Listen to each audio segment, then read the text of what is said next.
I came outside today. I was so happy. You know, but a lot of people I talk to are missing the snow. I mean, you know, we didn't really have one big snow. What? Your friends want snow? Well, yeah, the skiing and sledding and all that. Just one is all. Go to the mountains for that, but I'm happy with it. But I'm 70-degree weather. No Don't get me wrong. complaints. Right. Now, speaking of warm weather, conversation is heating up about the recent spike in gas prices. Yeah, last Friday, 2 News reported that gas prices reached $3.89 in areas of the Miami Valley, and we're wondering if there are any signs of that slowing down. You know, people are kind of figuring out, trying to figure out where the lowest gas prices are. They're on Facebook and Twitter trying to alert each other when there's a low gas price. Book, I know you're pretty heated about this. I get hot about this because it affects everyone. I mean, and we can also talk to the folks at the Dublin Pub too, but they have deliveries of food in and beverages and that kind of thing, and their price goes up.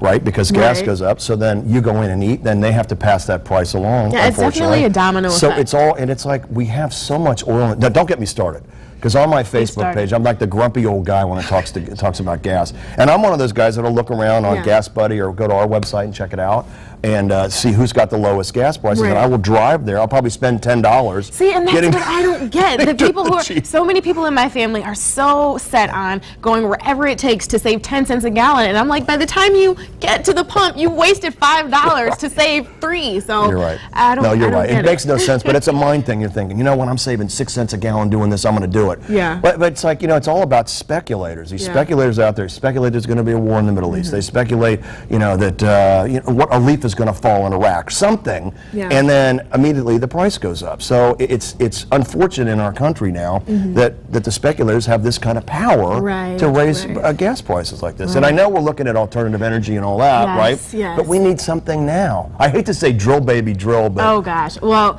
that will definitely add fuel to the political debates that are happening right now. But speaking of politics, if Ohio Senator Nina Turner has her way, men's reproductive health will be a bit more regulated, I guess is the word, according to a bill that she introduced this week. To get a prescription for Viagra or other erectile dysfunction drugs, men would have to, listen to this, see a sex therapist, receive a cardiac stress test, and get a notarized affidavit signed by a sexual partner affirming impotency. What do you think? I think we should get Steve Tieber from the Dublin Pub over here. Steve, what do you have? Your comment on that? No.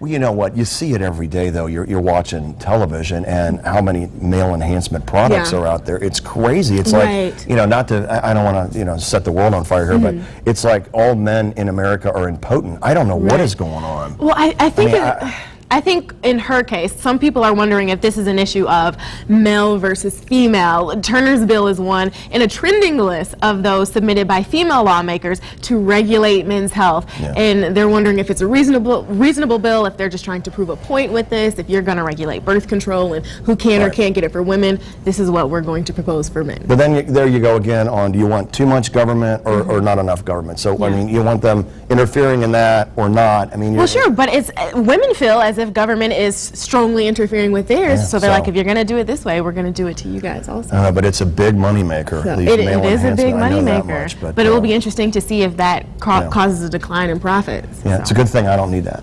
Yeah, good. Moving on. That's why I did that, so you can move on. Thank you, Booker. Now, we all move the clocks forward an hour this weekend, right? Yeah, this is another one of my pet peeves. Okay, this is another one of Book's pet. He has a lot of pet peeves. There have been some troubling occurrences linked with the time change. And there are the risks, the car accidents. And heart attacks, and more heart attacks. Now, we were talking in the green room, or in our little production office. Are you affected by this at all personally? I was not very much affected by daylight saving time, no. I think is it worse going backwards or forwards? I don't know. But I was telling you this, and we both were like amazed. My dog is acting weird, believe it or not. And I think because, like you brought up, which is great, is, you know, we're on a set schedule with her. We feed her at a certain time, right? And let her out when I get home and that kind of thing. And so when your schedule moves forward. Yeah, so hers is messed up. She's like, whoa. But I do feel, don't you feel a little, no, it doesn't bother you? You know, it might have thrown me up, but I think it's a weekend change, and my weekends very often are just super chill, relaxing. I'm not on a set schedule, so I didn't notice the change as much as some people who may have had things going on. But I mean, they're saying even on Monday mornings, Monday is still affecting people. Car accidents on Mondays. Yeah, and that was according to the New England England Journal of Medicine, the time change led to an 8% increase in traffic accidents. Well, I would believe that. I mean, that extra hour sleep, and people don't get enough sleep as it is. Right. We could do a whole hour on that, on sleep deprivation. I mean, we could do that. Clearly, you're sleep deprived. Right. No, I'm actually totally out of it. See, that really doesn't affect me. Oh, I'm sorry. We're up. The next thing was what? The next thing, President Obama and the British Prime Minister David Cameron, they're in town tonight. Yeah, this is exciting because, you know, the first four is here and making tons of money. We just, again, talked to Steve Tieber at the Dublin Pub, who said the Oregon District, a deal down there was just unbelievable. Insane the for bars the first were four packed. festival this weekend. Right. I mean, it was just great down there. So I think this is a really cool thing. But, of course, if you're stuck in the freeway traffic, when the president comes home, everything stops. I mean, literally everything stops. Right. And Mississippi Valley State and Western Kentucky are going to tip off for the first game. That's at 6:40 tonight. And speaking of all of the craziness, the traffic that will be downtown, they're warning people to get to the game early because there is going to be a lot of security clearance down there. Yeah, there will be. And when President Bush obviously was president, he was in town. I mean, literally, if you're in, not to go back to the freeway, folks, if you're on the interstate, I mean, it literally stops until he passes by. And then when you think about that, you know, we're trying to keep, you know, our president, the most powerful man in the world, safe. So you got to really,